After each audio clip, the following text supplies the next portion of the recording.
Charlie, जो कि बहुत ही चतुर और चालाक चोर था। वो लोगों को नए नए तरीके से ठगा करता था। गांव के लोग उसकी चालाकी से बहुत परेशान थे, क्योंकि आज तक चार्ली को चोरी करते हुए किसी ने रंगे हाथों नहीं पकड़ा था। गांव के सभी लोग दिन रात ये सोचते रहते थे कि चार्ली को रंगे हाथ कैसे पकड़ा जाए। प्रधान जी, इस चार्ली ने तो नाक में दम किया हुआ है। पिछले ही महीने मेरी बेटी की शादी थी और ये हमारे घर में घुसकर उसके दहेज का सभी सामान लेकर भाग गया। अब ऐसे में मैं क्या करूं, आप ही बताइए। सेवाराम बिल्कुल सही कह रहा है प्रधान जी। इस चार्ली ने तो पूरे गांव वालों के नाक में दम कर रखा है। हमें जल्द से जल्द इसका कुछ समाधान करना होगा, नहीं तो ये सभी गांव वालों को कंगाल कर देगा। गांव के प्रधान ने उसे कई बार पकड़ने की कोशिश की, लेकिन चार्ली हर बार अपनी चतुराई से निकल जाता है। अगले ही दिन प्रधान ने गांव के सभी समझदार और बुद्धिमान लोगों की पंचायत बुलाई। प्रधान सभी लोगों से कहता है, हमें इस गांव की भलाई के लिए इस शातिर चोर को किसी भी तरीके से पकड़ना है। अब इसे और ज़्यादा बर्दाश्त नहीं किया जा सकता। एक व्यक्ति प्रधान से बोलता है, प्रधान जी, गांव में कोई भी ऐसा व्यक्ति नहीं जो चार्ली नाम के चोर को पकड़ सके। मुझे तो ऐसा लगता है हमें पास के गांव से इंस्पेक्टर विजय वर्मा को बुला लेना चाहिए। उसने ना जाने चार्ली जैसे कितने लोगों को जेल की हवा खिलाई है प्रधान जी। हाँ हाँ प्रधान जी, ये बिल्कुल सही कह रहा है। मैंने भी विजय वर्मा के बारे में बहुत सुना था।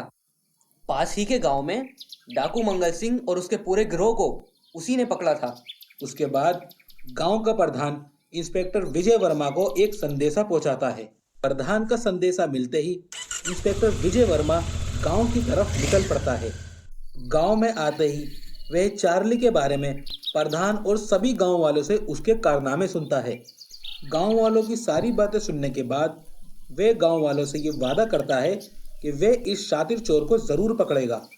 विजय अकेला बैठा कुछ सोच रहा था, तभी उसे अचानक एक तरकीब सूझती है।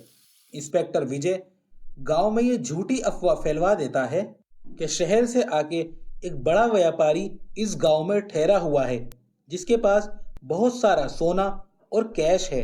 अरे भाइयों, तुम्हें पता है हमारे गांव में शहर का एक बहुत बड़ा व्यापारी आकर ठहरा हुआ है।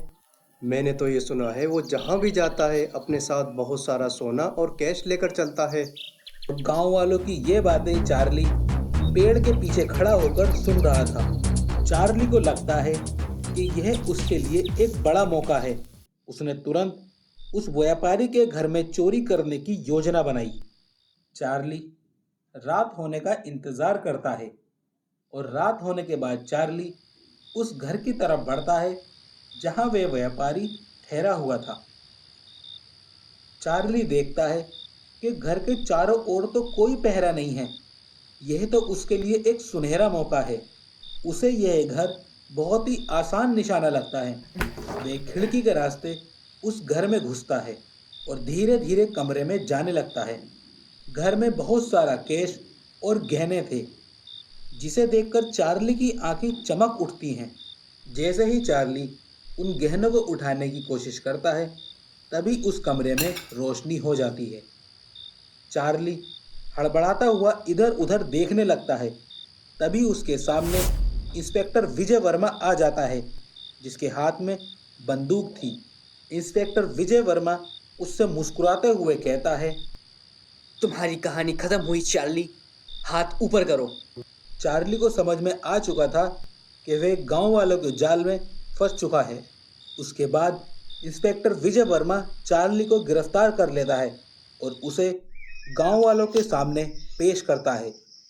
गांव वाले इंस्पेक्टर विजय वर्मा की चतुराई से बहुत खुश होते हैं और सभी मिलकर इंस्पेक्टर विजय वर्मा को धन्यवाद कहते हैं। जिसके बाद इंस्पेक्टर विजय वर्मा चार्ली को अपने साथ ले जाते हैं और हवालात की 4 दीवारियों में उसे कैद कर देते हैं।